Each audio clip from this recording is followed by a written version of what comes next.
Hi guys, and welcome to the show today. So I'm super excited about our guest in the house. Not only is she stunning, she's a multifaceted singer, songwriter who takes you back to a time when music was still music. She's sugar and spice and all things nice.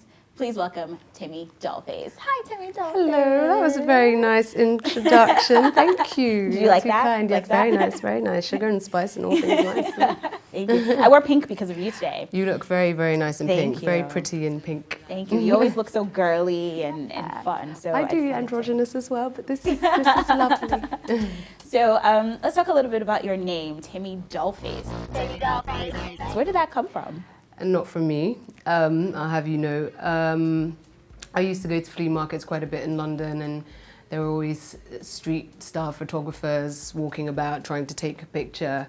And quite a couple of them came up to me and said, "Oh, do you know you look like a doll?" And I was like, "Really? I don't see it, but whatever."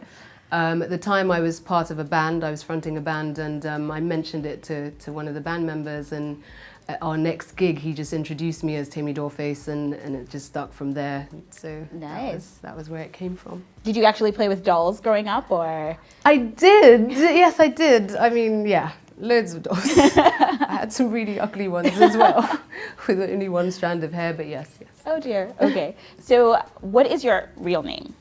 Temi Dollface. Philibosia, and where's that from? I suppose it's a double barrel name. It's Phil, don't know where that's from. Ebosier is Igbo. Okay. So you have one of those faces that's quite exotic, I would say. I'm wondering, where exactly are you from? I'm Nigerian. No. Smile like that, you can call me anytime. How about a rendezvous in mind? Go early, stay late. Very cool. Is your family pretty musical? Was there a lot of music in your house growing up? No, well, my mum definitely is, but my mum is classically trained and she dabbled in ballet as well. So, but then again, my dad was very, very musical. There was always music around his house. So I suppose, yeah, I did get it from my parents, come to think of it. Yeah. Okay. I mean, I hear a little bit of an accent. So where were you raised? Half and half. I lived in Nigeria for quite a while. I went to primary school and some of my secondary school here, and then I went off to school in England, followed by university and music school, performance school rather. Okay. Yeah. So were your parents pretty supportive of the music thing? Yes. Hesitating a little bit? You know what it's like having been in, I mean, now things have changed in Nigerian society, you know, everybody, well, not everybody, but quite a lot of people are going for the arts, and it's not a problem, nobody asks any questions. But back then, the general consensus was you should do something professional. And my parents felt like I should get something to fall back on just in case. So that was their way of seeing things. And so I got the degree in food science and nutrition. Food science? Yes. I don't think I know anybody who's studied food science. Really? No, what's that about? Well, it's really just about the biology and the chemistry of food. So yeah, it's wearing white lab coats, testing the crunchiness of biscuits and doing lipid and protein extractions and that sort of thing. Not so when I fun. hear food science, I think, oh, I just get to eat fabulous meals all day. I wish. And No. sample the best gourmet foods. No, nothing like that. Oh, sad. Okay, well, we're glad that you're doing Not music. doing that. Yeah. I'm glad to, trust me. I don't know how I got through university, to be honest. I love your style. My You're handwriting. I even see you have a scarf, and it's just so cute. And I see pictures thank of you on you. Instagram, Thank and you very much. it's very, very dramatic. I love it. Who are some of your style influences, and how do you put your look together? What my mother is one of my main, funnily enough, I'm wearing my mother's skirt. This is 40 years old. Wow. This was one of I think she made it herself as well. Wow, when she started doing dance drama, she made this skirt and it's still intact today, so figured I'd wear that. I love the dress sense of a lot of the old sort of Hollywood sirens like Marlene Dietrich and Marilyn Monroe. But then you know, my style is past, present and future. So I kind of mix it up. You know, it's a lot of 50s, but then it's it's very much the 80s as well, the 90s, and you know what's going on now. Every morning, and what feels good is what I wear at the end of the day. So you've got this amazing single called Bata Bata, which now has a video for that. Can you tell us a little bit about that? I can't have the truth no more, and I truly sympathize. 'Cause love don't live here anymore.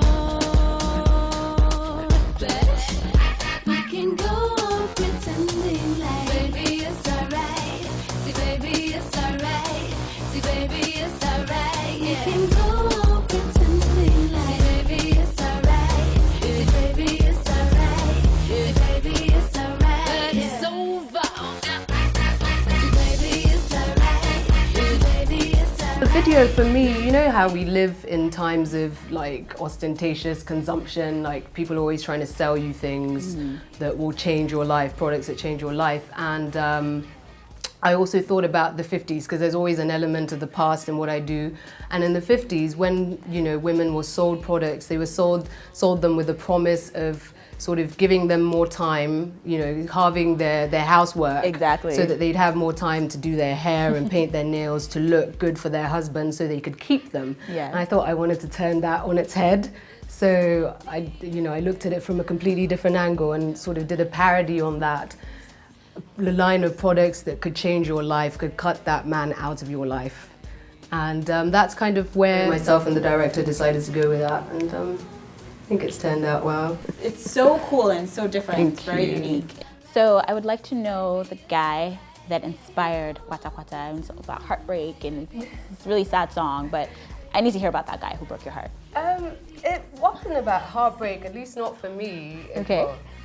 The character I embody in the song and the video. Yes, I know a lot of like autobiographical elements make their way into a song, but sometimes it's really just about choosing a character and writing about that person as that person, if you like.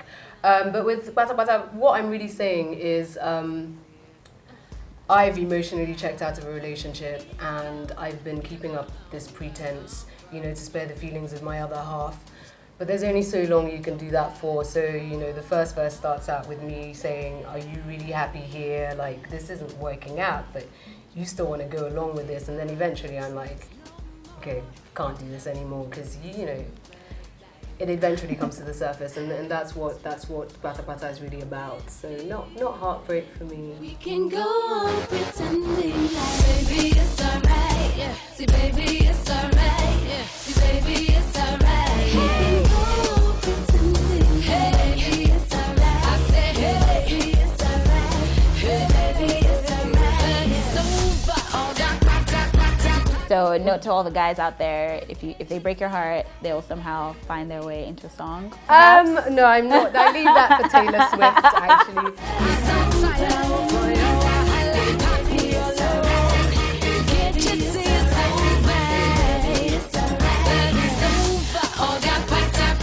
Are you seeing anything? Don't really like to. I would, No, actually. not at the moment, no. Okay. I'm seeing music.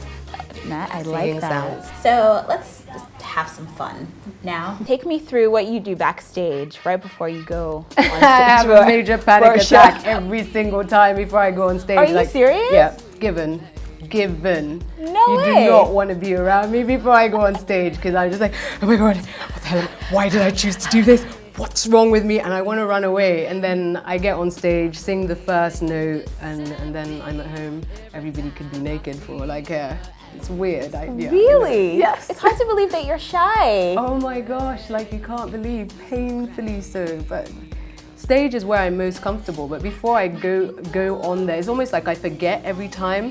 Like, that's where you're most comfortable, so it's gonna be fine. It's gonna be Yeah. fine. No, I'm just like, oh my God. Literally, yeah. I kid you not. So what's the first thing you do when you wake up? What's the first thing I do when I wake up? When I'm good, I read this thing that comes to my phone called Word for Today. I like to start, the day with a bit of God. So, Inspiration. Yeah. If I told you that you had just 1 week left to live, Oh my God. how would you spend it? I would have to find a way to obviously spend a lot of time with my family, but at the same time get in the studio with Pharrell Williams, Stevie Wonder, eat loads of amazing sushi and moi moi and puff puff. And just do like loads of unhealthy stuff, knowing that I only have a week to live. So like all the stuff that I generally don't let myself have, I would eat all that stuff, like cream cakes and like all that kind of stuff. I love. Nice, I love that. So- Okay, so what's coming up next for you? What should we be expecting from you? Well, you should be expecting a follow-up single or two. Okay. Yeah, and also I'm working on an album project, so you know, sometime next year I'll be releasing that as well. We're definitely looking forward to that. Yay. Thank you so much Alright. for joining us in the studio today. Thank you for It's having great learning me. a lot about you. Pleasure. Thank you. And there you have it, guys. Isn't she just a sweetheart? I love her, and I'm Aw, going bless shopping with her you. after the show, so I'm super excited. Totally. Until next time, I'll see you guys later. Bye.